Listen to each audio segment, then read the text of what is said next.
We are live. Welcome to the second episode of the Digital Live for the fall 2025 segment.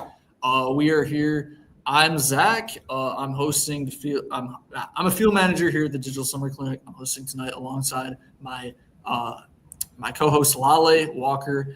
And today our special guest is an intern from the summer, Matt Sisk. Hi, Matt, and hi, everyone. Thank you for tuning in. If you have any question, please feel free to drop them below in the Q&A chat, and we'll get them to them during our Q&A section. So firstly, Matt, again, thank you for being here. So would you mind introducing yourself and telling us a little bit about your professional experience? Yeah, thank you so much for having me. It's a pleasure. My name is Matt. I was an intern through the digital clinic over the summer. A little bit about myself. I'm a little bit a lot of the interns. So I have over 10 years of working experience. I was a previous student at Eastern, and then I decided to pursue a career playing music for a long time, and did that for a number of years. Got engaged, bought a house. Decided it was time to go back to school as the long nights get longer as you get a little older. So found my way back to the marketing program, and the digital summer clinic kind of popped up as a really cool opportunity, and the rest is kind of history. Yeah, you have a really cool story, Matt, and we're glad you're here. So we just have a few questions to help us get to know you better.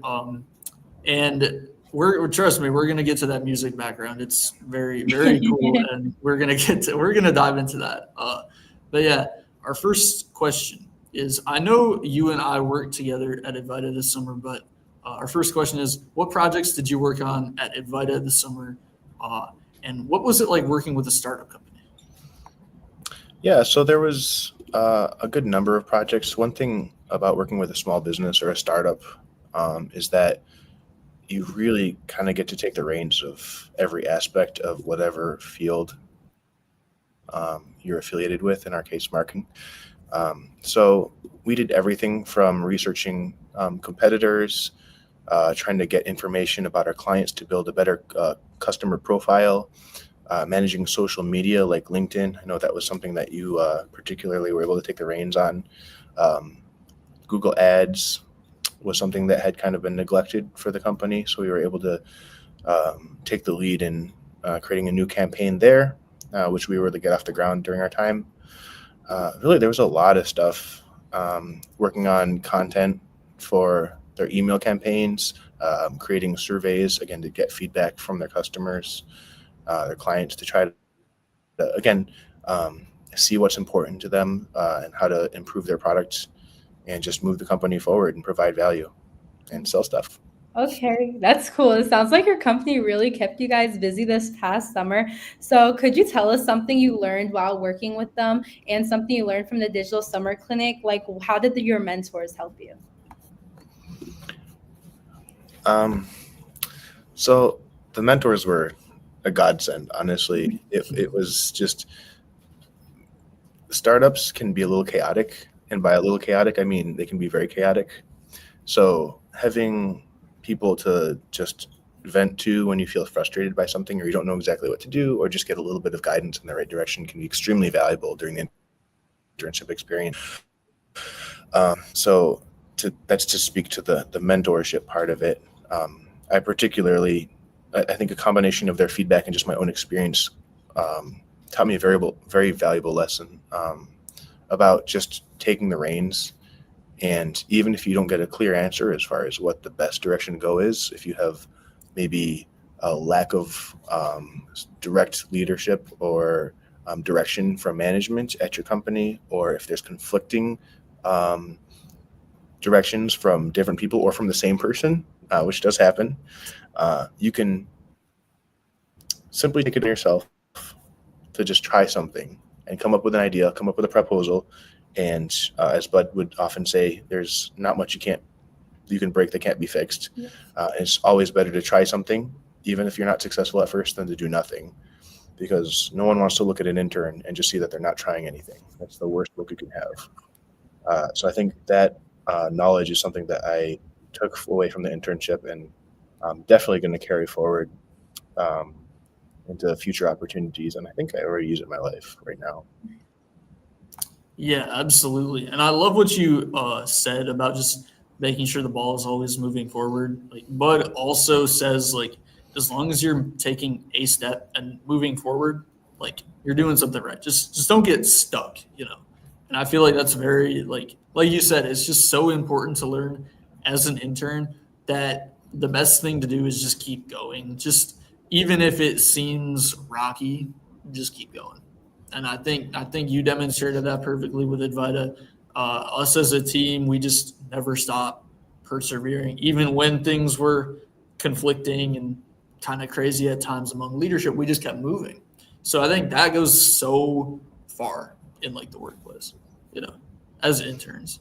And I think every intern that's coming into the clinic, like, could use that advice. Just keep going, you know. For sure.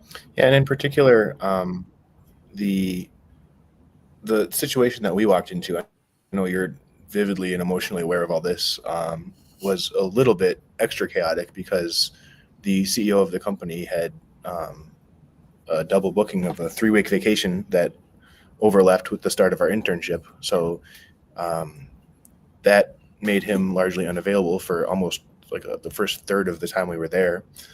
And then the manager who was supposed to be directing the internship in his stead was no longer with the company in the to the degree that he had been previously, and this was kind of a new development for them. So from every direction, this was kind of a little bit chaotic. So it was, in a sense, it was a really cool opportunity to like just walk in and like all the different Spider-Men pointing at each other and no one knows what they're doing. To be able to like take the reins and like by the end of the internship period to be able to turn around and say we did something meaningful, and maybe it wasn't what we expected at first, but it was something that we did of our own initiative, you know, and our own intellect and our own creativity. And I took a lot of pride out of that for sure. Yeah, absolutely. Yeah, especially like with the uncertain leadership, it's like sometimes you just have to, you know, take initiatives, and it's a story you can tell, you know, for years to come as you progress into your career. You know, you can just be like, this is what I did, you know, during interviews, you can just be like, this is the situation, this is how I move forward, and I'm proud of what I did, and I hope you can see the value in that, you know. It's just super, super good to have those experiences because it might not be easy in the moment, but you know, down the line, especially, you know, career-wise, it's going to pan out. So, yeah, I think that was great, and I really enjoyed our time as, like, intern cohorts over the summer because we were always able to, like, bounce ideas off of each other and stuff like that. So, yeah, we always kept each other accountable, too. We always kept each other moving forward. So. Yeah, exactly. Yeah, I think there was multiple times where one of us would kind of hit a wall.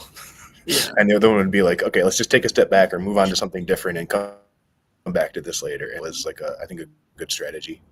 Right. And it just goes to show the importance of teamwork in the internship. Because I know some interns, they like go their separate ways. You know, they like start working on one task and then the other one's working on multiple other tasks. And there's just no like cohesion. So I think it's very good, especially if you're an intern for the first time, like I was over the summer.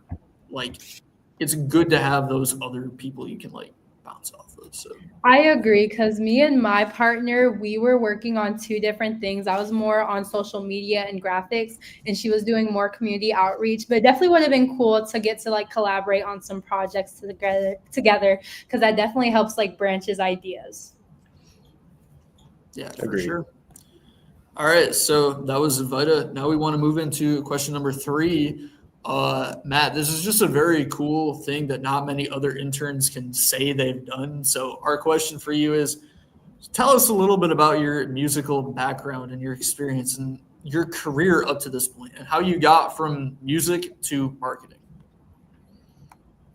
Sure. So I've been a lifelong musician. I was classically trained on guitar, um, and I always wanted to try um, just pursuing that, whether it meant like being like successful, like financially, and like that wasn't never really the goal. It was more just the experience of making music and playing live and all that stuff. So I did for a number of years. Actually, met my fiance in music. She's a violinist, a cellist, or yeah, violinist. She has her master's degree in violin. So we met doing that. So that was kind of that alone made it worthwhile, obviously. Um, but I think I took a lot of there's a lot of skills, a lot of carryover from a life playing music that you need to be a successful marketer. In particular, you have to learn how to market yourself because no one else will. You have to be able to reach out to different, like whether it's a bar or an event, and say, hey, this is who I am, this is the value that I offer, and this is why you should pay me.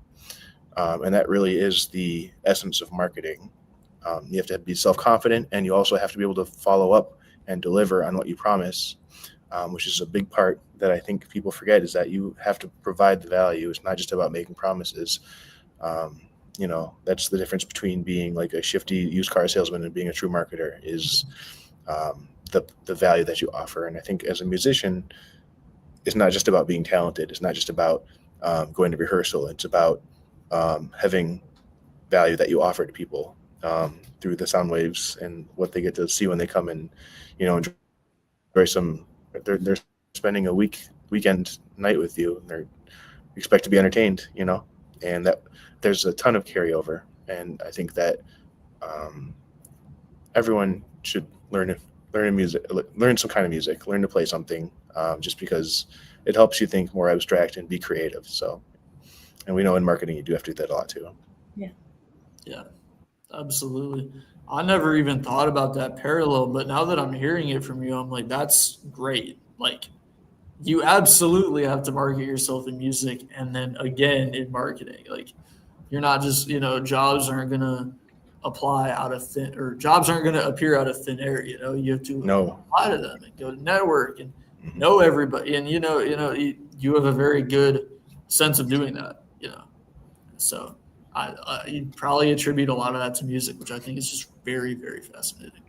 So it's time to turn our questions over to the chat. So for our Q&A portion, we have one question in the chat.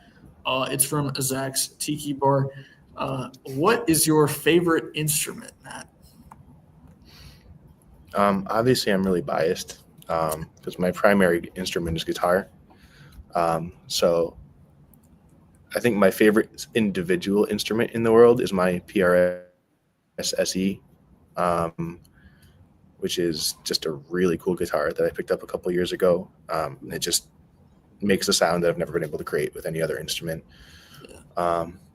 Besides that, I really like the sound of a viola, if we're going to go a little bit more classical. It's just a very cool sounding instrument that I've always wanted to learn how to play. So it's on the list, maybe one day when I have more time.